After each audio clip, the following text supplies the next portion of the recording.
President Obama says he's ready to strike back against Russia for meddling in the election. But Donald Trump says the criticism of Russia is post-election sour grapes. I'm Pete Williams. We look at what's at stake tonight on Washington Week. What I can tell you is that the intelligence that I've seen gives me great confidence in their assessment that the Russians carried out this hack. The president vows to take some kind of action against Russia after American intelligence directly links Vladimir Putin to cyber attacks on government agencies and the DNC. Donald Trump calls the reports ridiculous, accusing the White House of complaining about the hacking only after Hillary Clinton lost. But Republicans in Congress are joining Democrats in calling for an investigation of Russia's hacking. Cyber attacks, when you destroy or impact the ability of a nation to function, that is an act of war. While Donald Trump is downplaying Russia's role in cyber hacking, he's playing up the relationship that his nominee for Secretary of State has with Putin, calling Exxon CEO Rex Tillerson a great deal maker and diplomat. Rex is friendly with many of the leaders in the world that we don't get along with, and some people don't like that. They don't want him to be friendly. That's why I'm doing the deal with Rex, because I like what this is all about. We'll get analysis on the high-stakes war of words over U.S. intelligence, cyber espionage, and national security. From Juliet Eilprin of The Washington Post, David Sanger of The New York Times, Kimberly Atkins of The Boston Herald, and Robert Costa of The Washington Post. This is Washington Week. Once again, from Washington, Pete Williams of NBC News. Good evening. President Obama says the U.S. has a goal for dealing with the cyber attacks on the American political system. He says the message to the Russians should be, don't do this because we can do this to you. In his last news conference of the year, Mr. Obama didn't say what the response would be and suggested that, in fact, the administration hasn't decided yet what it should be. But he left no doubt that the U.S. believes Russia was behind it. Some of the folks who've seen the evidence don't dispute, I think, the basic assessment that the Russians carried this out. Not much happens in Russia without Vladimir Putin. President Obama confronted Russian President Putin about the cyber hacking during a private meeting at the G20 summit in September. The intelligence community has been saying since October that Russia did it. So, Juliet, why did the president wait until now to publicly say it was the Russians?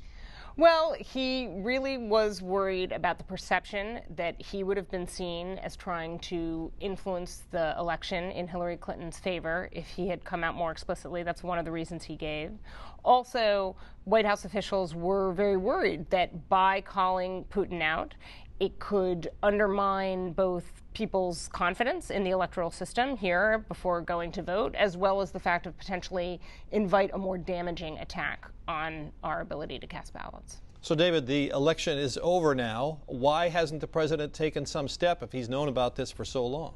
Well, he has known about it for long, but there was an interesting admission tucked away in his description, because he said that as soon as he became aware of this in June or early this summer, they began looking at the options and, of course, looking at the intelligence. Well, we published a fairly lengthy reconstruction this week of what had happened, and the FBI knew about this and first notified the DNC in September of 2015. So question number one is, why did it take 9 months for the President of the United States to be told that somebody was hacking into the DNC? Because it's not like the DNC had never been the subject of a third-rate burglary before. So what are his options? In the world of cyber, when you are attacked in cyber, you've got to make a fundamental decision. Do you respond with a cyber attack, or do you respond in some other way? President Obama felt this acutely 2 years ago when he had to make a decision about how to respond to the hack on Sony, which, as you may recall, was attacked by the North Koreans, who were upset by a truly terrible movie that was produced called The Interview, about a comedy about the assassination of Kim Jong-un, the North Korean leader. And they destroyed about 70% of Sony's computers and also released a lot of emails along the way. And in the end, there were some sanctions, fairly light, issued against the North Koreans. Clearly, if he does that against Russia now, that's not going to hack it. The Russians will not feel it. And he said today there already are sanctions. There are sanctions. There are sanctions for their annexation of Crimea, their activities in Ukraine, many other things. So he doesn't have a whole lot of good options, Pete, and that's part of the difficulty. He could do some more sanctions. He could do something that embarrassed Putin by revealing his financial ties with the oligarchs. But I think a lot of Russians will look around and say, wow, this is big news. Putin's on the take from oligarchs. Well, he said that he wants to wait till this report from the intelligence community is done. What's that going to tell him that he doesn't know already, and how is that going to help him make this decision about what to do? I suspect he's probably going to have to act before the intelligence report is done. It's going to be done. He's asked for it before he leaves office. That's just 34 days away. So this is going to be a pretty rapidly done report. His best hope, most people in the White House who I've talked to about this say, is declassifying enough of this material that it leaves a paper record that can't be ignored by Congress or even by the President-elect, by President-elect Trump.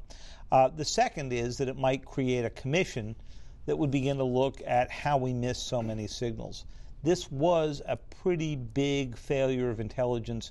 We were spending a lot of time thinking about the cyber Pearl Harbor and not about the lower level attack that could have a broad political effect, similar to what Russia's done in Europe. And as the president said today, Juliet, this wasn't a really fancy, clever thing. This was a sort of garden variety email phishing attack. Yeah, I mean, it's extraordinary, you know, the information that's come out of the idea that there might have been, because of a typo in a response from someone in IT, that John Podesta's aide ended up responding. I mean, it is really something that, you have to change frankly, your password. Yeah, people can relate to. And so, yeah, but so this isn't highfalutin, and he wasn't saying it was, but obviously the way it reverberated was profound. So I want to get into some more about what the Trump administration is going to do, but let's talk for a moment, Kimberly, about what Congress might do.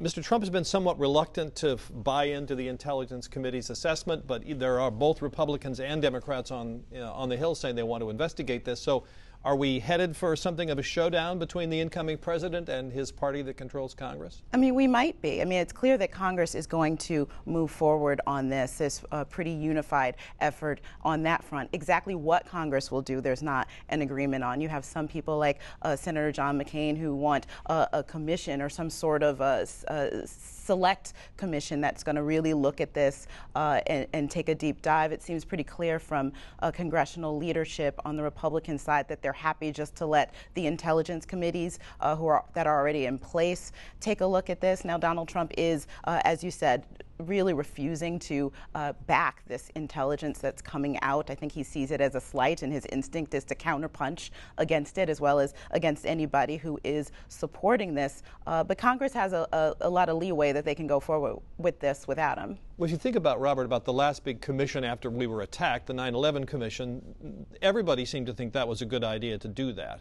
But may we get into a position here where the Congress and the president are headed in opposite directions?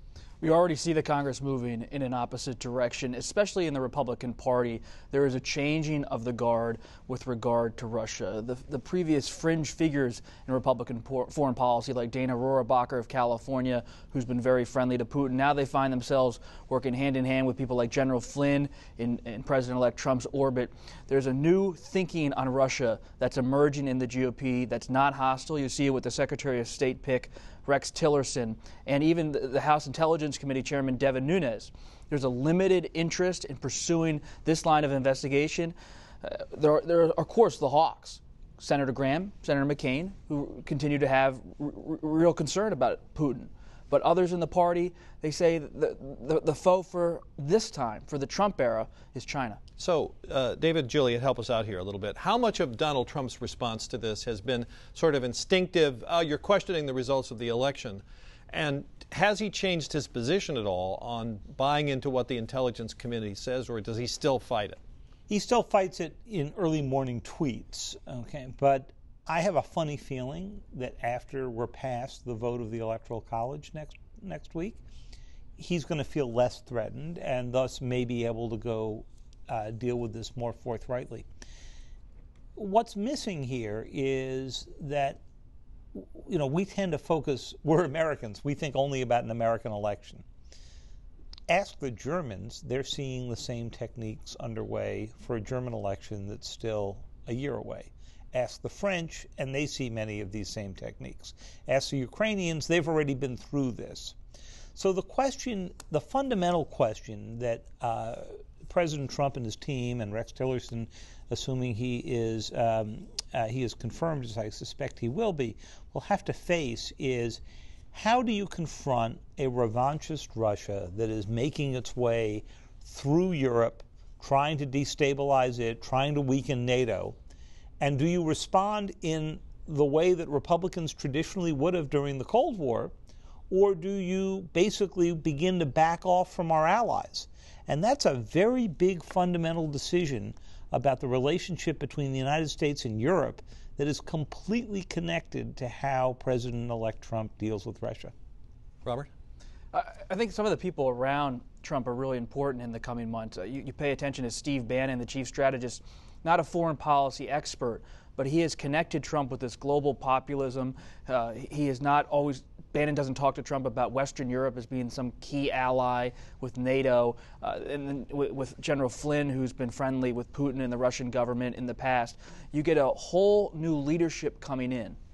And, you know, it's fascinating. You see what I think is, you know, one of the things that's interesting about what we saw today with President Obama is he was basically pleading with Donald Trump to not get stuck into hard and fast foreign policy positions without getting all his briefings, without getting his team in place, you know, and so there's clearly this real concern. I mean, he sounded nostalgic for Ronald Reagan, saying he'd be turning over in his grave, you know, if he saw that more than roughly a third of Republicans look kindly on Putin. So you know, he's certainly trying to make sure that Trump doesn't box himself in on some of these stands. You know, I think what you heard in President Obama's public advice to President-elect Trump today was, don't get so transactional that you're not thinking about how each individual deal that you make interacts with the rest of the world. And his big fear is Donald Trump doesn't think that way. He does straight-on property deals, and you do one and you move on to the next. Well, you know, you make your deal with Taiwan, and suddenly you have upended your relationship with the world's second-largest economy and one of its great rising military powers in China. So he was asking him basically to sit down with his advisors and think this thing through many chess moves ahead. Yeah, go ahead. I was going to say, it's also interesting that even with all of the sniping that's taken place between the Trump transition team and the White House this week, you haven't seen the president-elect go directly at the president or vice versa. And I think even in the press conference today, it seemed pretty clear that perhaps Donald Trump, perhaps the president, who is speaking on a regular basis with Donald Trump, wants to give himself a little bit of time to talk to him and perhaps convince him about a different path on Russian policy, or at least to accept publicly some of these intelligence reports in a way that is not, you know, perceived as self-deprecating to him and affect that policy. Well, and didn't the president cut Donald Trump a little slack today by saying, you know, he's still in campaign mode, he's still making the transition? Yes. Yeah, he's really, you know, he is really treating him with kid gloves. You know, and in many ways. And why is that? Well, really, you know, as Kim's mentioning, it's really to try. He knows this is his window where he can have some influence on Donald Trump. While he's offered to provide counsel going forth, it's unlikely that once Trump has all of his advisors in place and he actually is president, he will be as reliant as he is right now. He is at least talking on a regular basis. The president either gets on the phone right away or calls him back very quickly. I'm sure Donald Trump enjoys that. And the president sees it as his best opportunity to really influence some key decisions. Well, you mentioned Rex Tillerson, and of course the president-elect, somebody who has no government experience, has chosen the CEO of ExxonMobil, who also has no government experience, to be his Secretary of State. So what does Mr. Trump like about Rex Tillerson and somebody he met, Robert, just a few weeks ago? Tillerson was chosen late in the decision process over Mitt Romney, former New York Mayor Rudy Giuliani, Senator Corker of Tennessee, General David Petraeus. And Tillerson was someone who came highly recommended from Bob Gates, of course, of many administrations, of Condi Rice, the former Secretary of State. Bob Gates, the former CIA Deputy Director, the former National Security Advisor, former Secretary of Defense. And Trump was intrigued. And Trump, as someone who's a Washington outsider, takes counsel from bold-faced names very seriously. He has them up to Trump Tower. And in Tillerson, he saw someone who had the business background. But as Bob Gates has told the Washington Post, Tillerson's an Eagle Scout. And Trump is someone who went to New York Military Academy. I'm not trying to make a light point. Trump reveres... Bob Gates, by the way, is the head of the Boy Scouts, too, right? Exactly right. And he and Tillerson have a deep relationship. And Trump reveres military figures, but he also has an affection for those who have kind of a Boy Scout patriotic mentality. And I hear Tillerson very much impressed the president-elect in the interview. So we've uncovered the hidden Boy Scout influence on this administration. Exactly. He's been praised, hasn't he, by some former Bush administration officials in addition to Gates, Condi Rice, former Secretary of State James Baker. But I'm wondering if how the Hill is going to respond to this. Is it for sure that he'll be confirmed? I think he has a pretty good shot. I think that there was a lot of rumbling coming from some Republican senators that gave Democrats perhaps some hope that they have some chance to block him, some concerns voiced about his connections to Russia. But I think all in all, I think as long as some of them are, I think they can be convinced to go along with it, especially with the vote of confidence that comes from folks like Condoleezza Rice and Bill Gates. I think that the upside of Rex Tillerson is nobody has dealt with more people around the world, more leaders around the world in that group that President-elect Trump was interviewing, except maybe David Petraeus. And nobody has dealt with more dictators, because it turns out that when there's a lot of oil under the ground, there's usually a dictator sitting on top of it above ground. Not always, but a high prevalence. I think the question about Rex Tillerson is, if you have spent more than 40 years, as he has, cutting deals on behalf of your shareholders, frequently, in some cases, particularly in a deal he made in Kurdistan that angered the Iraqis against the recommendations of the U.S. State Department, can you flip the switch and then say, you know, we are going to represent a set of interests for the United States that may mean standing up for human rights in this place over the oil that's under the ground. It may mean going out to make a deal that you need to make because you need to build up an alliance, even if it's not in your economic interest.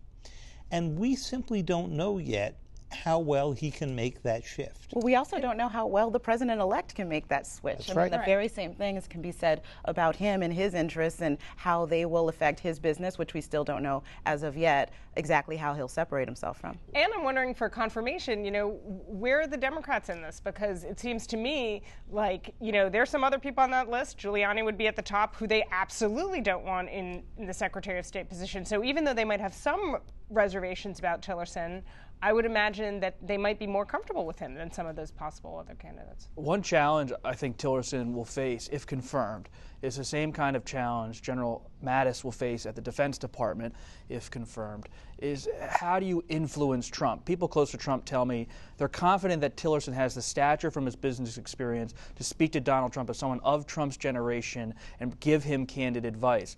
But the person who's in Trump's ear is usually the most important person of the president-elect, and that's usually these days General Mike Flynn, who's going to be running the National Security Council, National Security Advisor. And so there's a concern of how will Mattis and Tillerson get their point of view to Trump. Well, you talked. The president talked today about Syria during his news conference, and the Secretary General of the UN summed up a sad turning point in Syria's 5-year-old civil war when he said Aleppo is now a synonym for hell. Fierce fighting and airstrikes by the Syrian government have left the city in rubble and many residents, including children, dead. Here's how Secretary of State John Kerry described the bombing. The Assad regime is actually carrying out nothing short of a massacre. And we have witnessed indiscriminate slaughter, not accidents of war, not collateral damage, but frankly purposeful, a cynical policy of terrorizing civilians. During the past few days, waves of people have been evacuated from the last opposition-held areas of the city in an operation that has proceeded in fits and starts. Juliet, what was President Obama's message to the people of Syria today? His message was that he was working to get, for example, civilians out of Aleppo and wants to see whether he can do it, that he did feel some responsibility for their suffering, but that he concluded that it was not in America's long-term interest and he couldn't, in his words, do it on the cheap, and that while he devoted a huge amount of his time to doing this, there was no way he thought direct military intervention would happen. Robert, do we have any idea what Donald Trump's policy towards Syria is going to be? I think it'll be heavily influenced by Putin and Russia in the sense that Trump does not see Putin as a foe. And so how Trump approaches Syria, how he approaches ISIS, I think will be mixed in how he perceives global order and how he does not necessarily go along the traditional Republican hawkish lines. And while his instincts on the campaign trail were to be non-interventionist, he does have a militaristic side of him, and we'll see how that plays out. I think the big question here is militaristic in what direction? So Mr. Trump has said, I think he said to you in some of your interviews, he certainly said to me and Maggie Haberman when we saw him for a series of foreign policy interviews, that his view was that he would join up with Russia and Assad to fight ISIS. So that requires you to do two or three things. First of all, suspend disbelief for a minute about who the Russians' other ally is there, Iran, with whom President-elect Trump's got some problems.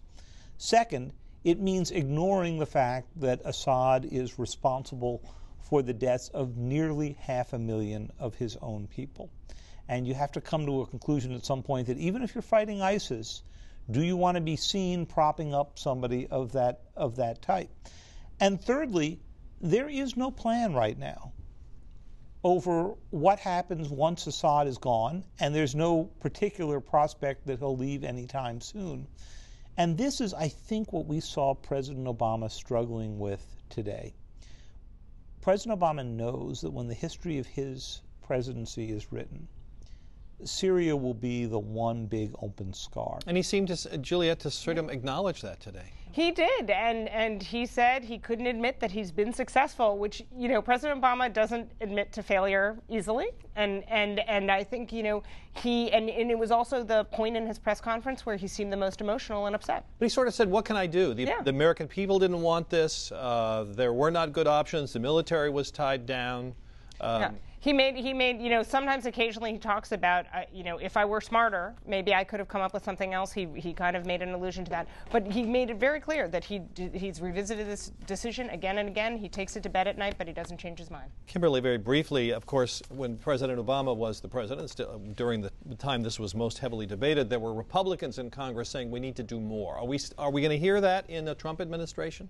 It's possible. I mean, it wasn't just Republicans who said that. There were times that Secretary Kerry and President Obama disagreed in a unusually public way about that. I think this statement today by the president gives a lot of people pause that this wasn't just a decision to do nothing, that there was a lot of deliberation going into this, that there are difficult factors, that this isn't something that just demands more boots on the ground, that it's a political solution that's missing, and that's the toughest part. And I think that's something that folks on both sides of the aisle are coming to understand. All right. Thank you all. Thank you all for the insight. Our conversation continues on the Washington Week Extra, where we'll talk about Donald Trump's controversial choice for American ambassador to Israel and about the Electoral College's meeting on Monday. You can find that at www.pbs.org/Washington Week. And while you're there, test your news knowledge on the Washington Weekly News Quiz. I'm Pete Williams. Thanks for tuning in. Have a great weekend.